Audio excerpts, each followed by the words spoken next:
Deserve ba si Pura Luca Vega na makulong? Ayan siya, o yan yung mugshot niya. Or baka naman medyo okay na yung treatment sa kanya. So, kumatok ang mga tauhan ng MPD Station 3, if I'm not mistaken.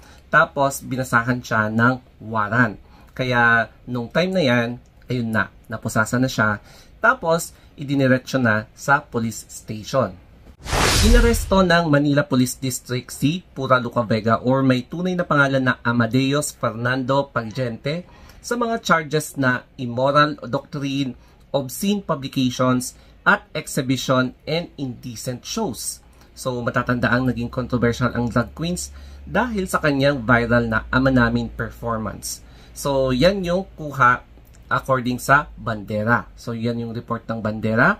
And sa English version naman, ito, from Inquirer.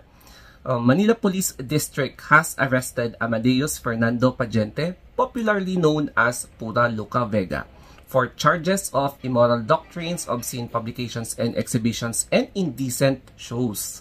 Base sa report, ang reaction ni Pura Luca Vega ay na-surprise siya kasi hindi niya ina-expect na may mag-aaresto sa kanya, yung biglang kakatok lang sa pintuan niya, tapos ayun biglang pupusasan and aarestuhin, tapos ayun na nga. Tapos meron siyang bond para makapag-bail na tumataginting na 72,000 pesos. Correct me if I'm wrong dito, pwedeng tumaas, pwedeng bumaba. So, nasa loob na siya ng piitan unless mag-bail siya para makalaya.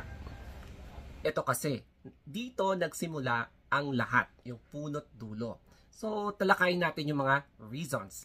Number 1 is yung pagkanta niya ng Ama Namin. Dito talaga nagkaroon ng maraming reaction.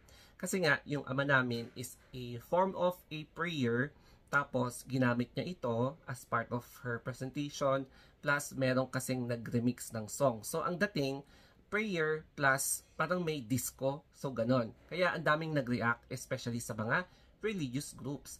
Tapos sa isang show na yan, makikita mo hindi lang siya, pati yung sa crowd is lahat sila, no? Parang kinakanta nila yung Ama Namin. Number 2 is yung symbolization niya ni Jesus Christ.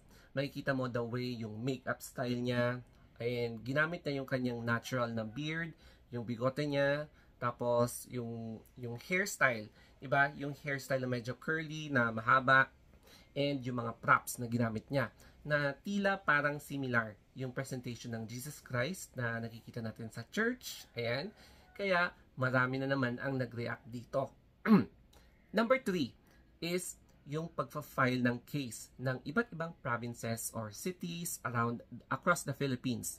Nag-file sila ng persona non grata, kaya sa tingin ko si Pura Luca ang may pinaka na na-receive na persona non grata na declaration than any other personalities na nakita natin sa TV, mass media, social media. And dahil dito, hindi natin alam kung ito lang ba talaga yung mga naka-file na kaso sa kanya. Kasi hindi mo alam eh. Kaya nagulat talaga siya nung may kumatok sa pintuan niya, tapos may naghain or nagbasa pa sa kanya ng kanyang warrant. So, no choice. Wala na siyang magagawa. Ang next na lang na gagawin niya is ihanda na yung kamay niya para iposas at ipasok sa loob ng selda. Isa pang issue dito is na nag-sensationalize politically ang kaso ni Pura. So, instead na religion lang yung mga affected na groups, pati na rin yung mga ibang politicians, wherein hindi rin natin mabablame na religious yung mga iba. That's why hindi talaga natin mabablame na may magde-declare talaga sa kanya ng persona non grata. Tapos, ayun na nga, meron pa lang mga hidden na mga kaso na magugulat ka na lang talaga na biglang may kakatok sa pintuan mo at babasahan ka talaga ng warrant. So, yun nga yung nangyari sa kanya. So, expect the unexpected, lalong-lalo na kapag maraming ganitong sensationalized yung isang kaso. Ito na ang ating reaction. Una sa lahat, nasa Pilipinas kasi tayo, and Philippines is still conservative, especially kapag ang pinag-uusapan dito ay ang religion.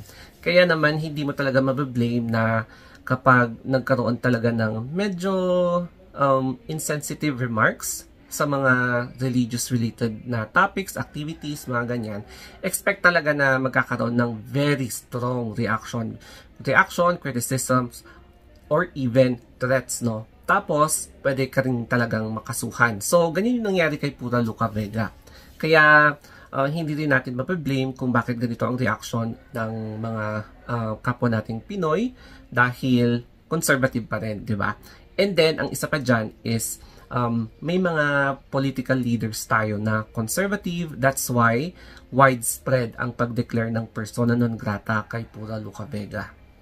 I really hope na sana ma-resolve ito ni Pura Luca Vega tsaka ng mga groups involved sa mga cases, no?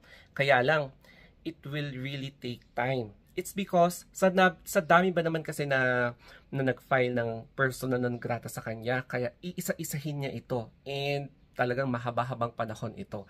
Plus, mga bagong kaso na isinampa sa kanya, tapos nakulong pa siya. Tapos another financial na needs. So, grabe. This will be a challenging moment para sa kanya.